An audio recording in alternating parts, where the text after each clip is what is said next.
Okay, so we're just going to go over a quick reading passage for elementary level students.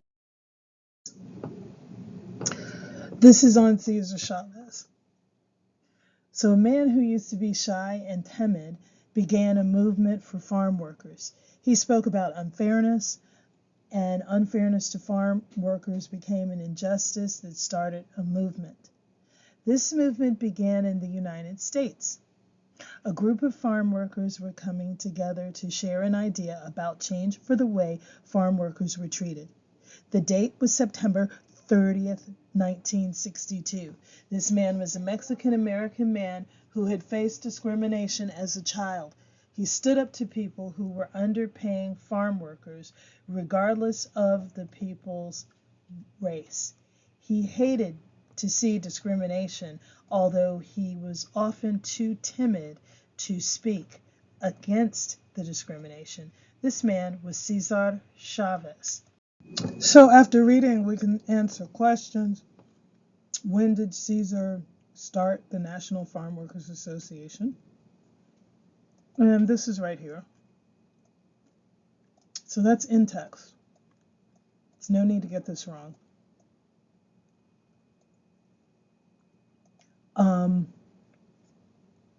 And this is easy context clues. So number 2, how. The reason how is in bold is because how is one of the questions a lot of students in elementary school miss.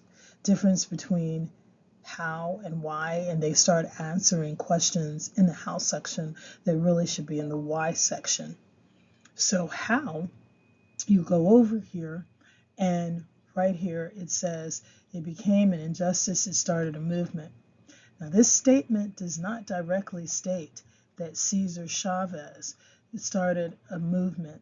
It is how people take context clues and they say it became an injustice that started a movement. And he's not the only one. Those of you who know the history know a woman named Dolores Huerta actually helped. Some other people helped.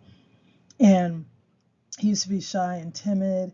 Okay, but he became a movement. You are taking this and assuming that he is César Chavez, and so this and another. So how does César Chavez organize is a context clue. Something you have to put together. It's partially in the text, but the rest has to come out of the text. So what you do is you can say he began a movement. He spoke about injustice and unfairness, and it started a movement. If you know what a movement is, you have here, you can make an assumption here. A group of farm workers came together to share an idea about change for the way farm workers were treated. So you can just say Chavez. I like to be respectful, so I'm going to go ahead and write César Chavez started a movement. Put the tilde or the accent.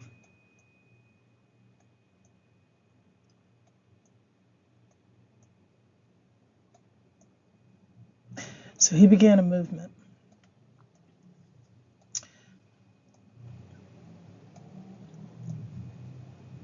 If you want this, for those of you who are teachers or you want to share this, jacobitzlearning@gmail.com. We'll share it out with you. César Chavez began a movement. It's printable. And we will go ahead and send it to you if you need it. No charge for this one. Anything we put up there and put on YouTube isn't charged for. So he began a movement. And what this question is really asking you also is what's already stated. And you can only assume what's here. You can't say, well, he had a meeting at this day and blah, blah, blah. You could assume he had a meeting. You don't know where. You don't know how. Those of us who read the book know that it's about Chavez, or those of us who read one of the many books written on him, I should say. And why did César Chavez organize? Well, this goes over here to these words we use. They face discrimination. A lot of third graders don't know what that word means. So you have to help them. And you have to take them over these words like underpaying farm workers. So if you take them over, they were being paid. So they were being paid under, which means less. So they were being paid too much. He saw discrimination as a child, and then this is a context clue. He stood up to people who were underpaying farm workers regardless of the people's race. So he didn't like to see people mistreated. And you have to get this here. And you have to start thinking, how were farm workers treated if you need someone to stand up? So they must have been mistreated.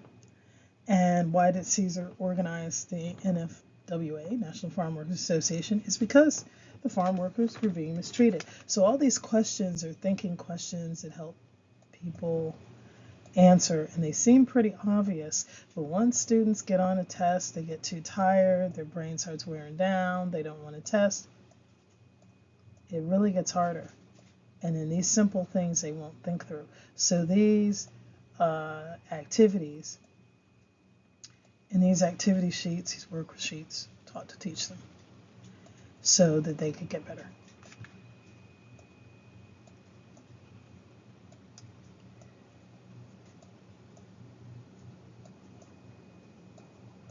She was crazy. Here we go. Okay, I'm doing it on the thing, so it's doing it pretty well. They were treated badly.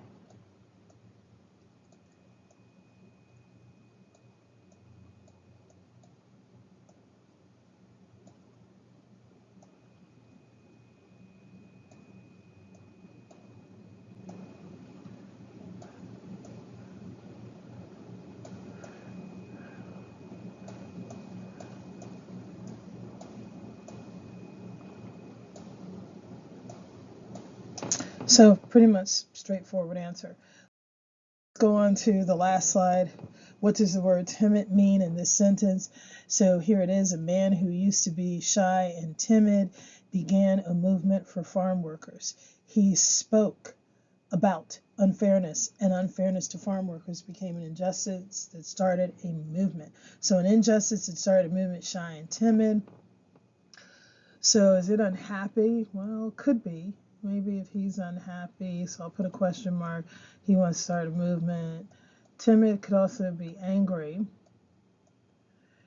And unlucky takes it to a whole nother level. So let's try to see if we can't replace a man who used to be shy and, meaning that these two are combined and they stay together.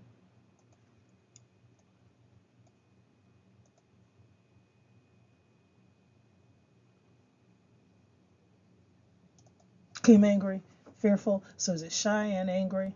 Those don't stick together. Not really, not really. And shy and unhappy. So let's scratch out B. Shy. He's shy and unhappy. That doesn't stick out. So shy and fearful. So your answer is C. We went over this on the last page, and if you can get students to say underpayment, the IRS actually uses that. You made an underpayment or we underpaid you, and that becomes an underpayment. So it means that you were paid too little because you were paid under what should have been. And you have to go over this with the students. So that's done. Again, any questions, email us at jacobitslearning@gmail.com. Thank you.